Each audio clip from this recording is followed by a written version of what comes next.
साथियों नमस्कार। आप देख रहे हैं टिप्स सिविल सर्विसेज और मैं हूं श्रीकांत त्रिपाठी। हाल ही में मोनालिसा मोनालिसा की बहुत चर्चा है।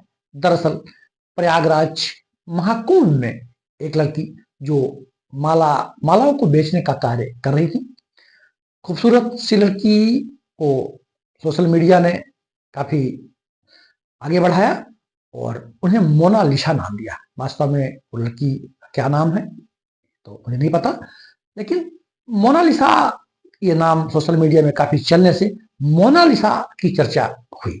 तो इसको हम एक परीक्षा के दृष्टिकोण से, परीक्षा के एंगल से मोनालिसा की चर्चा करना चाहेंगे, जो वास्तव में असली मोनालिसा है। मोनालिसा मोनालिसा वास्तव में एक चित्र का नाम है, एक पेंटिंग है। उस चित्र को इटली के महान चित्रकार, मूर्तिकार, वैज्ञानिक, इंजीनियर, गणितज्ञ, आविष्कारक लियोनार्डो दा विंची ने उस चित्र को बनाया था। उस चित्र का नाम था मोनालिसा।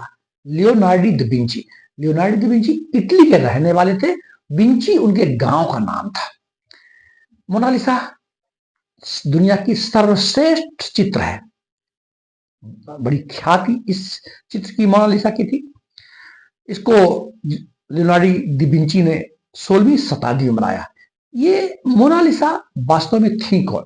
इटली के एक व्यापारी थे, फ्लोरेंस इटली के रहने वाले व्यापारी, जिनका नाम था फ्रांसिस्को डेल जियोकोंडा।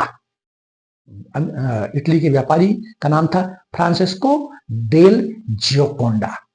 उनकी पत्नी का जो वास्तव में नाम था, वो नाम था लिसा घेरार्डनी।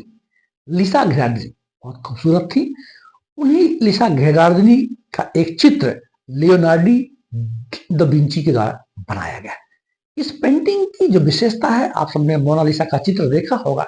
इनकी जो मुस्कान, जो इनकी स्माइलिंग है, बहुत ही रहस्यमयी तरीके से रहस्यमयी कही जाती है। और कहा जाता है कि अलग अलग एंगल से देखने में अलग अलग भाव प्रकट होते हैं। देखने वाले के नजरिए पर भी डिपेंड करता है। और मोनालिसा का चित्र उसी भाव में को प्रदर्शित करती नजर आती है, ऐसा पारखियों का कहना है।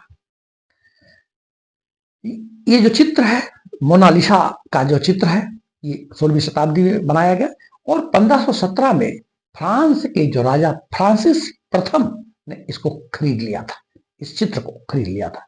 वर्तमान में यह पेरिस के एक म्यूजियम, जिस म्यूजियम का नाम है लूव्र म्यूजियम में यह जो पेंटिंग है मोनालिसा की, वो रखी हुई है। इस चित्र को बनाने में जो तकनीक का उपयोग किया गया है, उस तकनीक को स्फू माता तकनीक कहा जाता है। स्फू माता तकनीक। इस चित्र को बड़ी ही ऐसे प्राकृतिक तरीके से बनाया गया है, इतने जीवंत तरीके से बनाया गया है, इतना यथार्थ तरीके से बनाया गया है। इसमें जो इसका जो लाइटिंग है, इसका जो छाया है और जो इसके जो चित्रांकन किया गया है, उसमें भेद नहीं कर सकते हैं कि यह प्रतिमा है या कोई जीवंत व्यक्ति है। इतनी शानदार तरीके से लियोनार्डो दा विंची जी ने इस मूर्ति को बनाया था। उनकी रहस्यमय मुस्कान और जो चित्र की त्वचा की जो मुलायम बनावट है, ऐसा, और इसमें जो कलाकारी की गई है, वो बड़ी अद्भुत और बड़ी ही हमेशा इस दुनिया में चर्चा का विषय मोनालिसा की रही है। तो आज हम इसी मोनालिसा की चर्चा हमने किया, जो आपके वास्तव में परीक्षा के दृष्टिकोण से, और जो प्रयागराज महाकुंभ में जो मोनालिसा की चर्चा हुई, जो कि सोशल मीडिया में काफी चली और काफी उनका नाम भी हुआ, और तो वो एक अलग विषय है। हमने उन मोनालिसा की चर्चा की है जो वास्तव में असली मोनालिसा, और जो पेंटिंग जो थी, जो कि आपकी परीक्षाओं में काम आती है। तो मैं परीक्षा के दृष्टिकोण से आपके को मोनालिसा का मैंने परिचय दिया। आपको मोनालिसा की जानकारी अवश्य हुई होगी, मोनालिसा कौन है। अगर आपको ये वीडियो पसंद आए तो मुझे आप बताइएगा, और आगे भी अगर इस टाइप की वीडियो आपको चाहिए तो वो भी कमेंट बॉक्स में लिखिएगा। जय हिंद।